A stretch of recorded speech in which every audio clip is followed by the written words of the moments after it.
Stephen is normally our family's public speaker, but once every 30 years, God asked me to speak up. Like so many of you, 2020 has been a most challenging year for the Crawford family. We began the year with Stephen in the hospital with COVID, followed by my mother being diagnosed with pancreatic cancer, Kaylee, our granddaughter, breaking her arm the week before spring break, a tree falling on our house and car, taking out our electricity in the midst of virtual schooling. 3 aging parents locked down in an ALF, Stephen's younger brother dying this summer, and my mom passing a few months ago, all in a pandemic. Yes, it's a sad tale, but how much more difficult it would have been without the support of our church. We have been members for over 38 years, and during both the good and difficult times, we have experienced God's love made real through the staff and members of this congregation. Hyde Park doctors show up at the hospital, mystified by a strange disease, but there for us. Friends bring a sick husband lunch while I'm at Moffitt with Mom.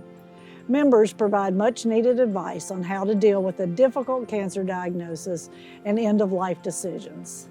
They bring us paper goods, hand sanitizer, and pretty flowers. Members share their backyard pool. A children's ministry team puts together a busy bag for Kaylee to take on spring break. They show up at our house to assess the tree damage and help us find people to put our house back together. Members work at the ALF. Others send encouraging notes and bring communion where our parents live. They lead the 2020 Bible Project that gives us a much-needed support once a week as we share our joys and concerns. And members send the most beautiful, heartwarming cards after the death of my mom. The Altar Guild takes care of a memorial garden, so we have a place to celebrate a life. And a pastor prepares for our 2 family memorial services in the same week. And of course, they pray.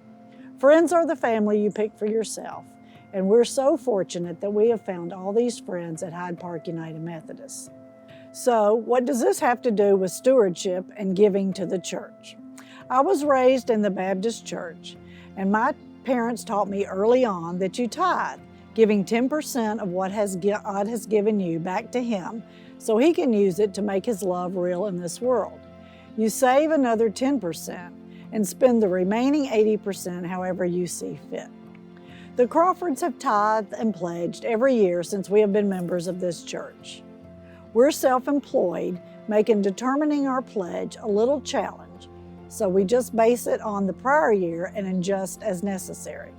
Most years, we have met or exceeded our pledge, even in the rough years, having faith that it was the most important thing we could do to keep our priorities aligned with what God was calling us to do. Many months, our church donation was the biggest check we wrote, and we weren't sure how we would make it, but God provided.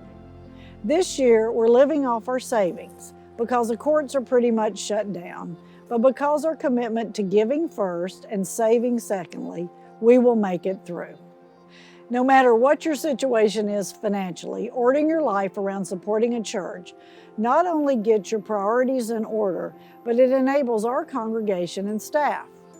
Our choirs putting together virtually the most beautiful music, the volunteers that keep ministering to the homeless, the tech team that brings us an amazing online service week after week. A pandemic has not slowed down Hyde Park United Methodist, but has shown us just how important belonging and participating in a church can be. Although some of you may think, how can our church ask for money in the middle of a pandemic? I would attest to the fact that it is more important now than ever. Please join the Crawford family in pledging whatever you can. If you've never pledged, let this be the year you give it a try. If you've always pledged, keep it up.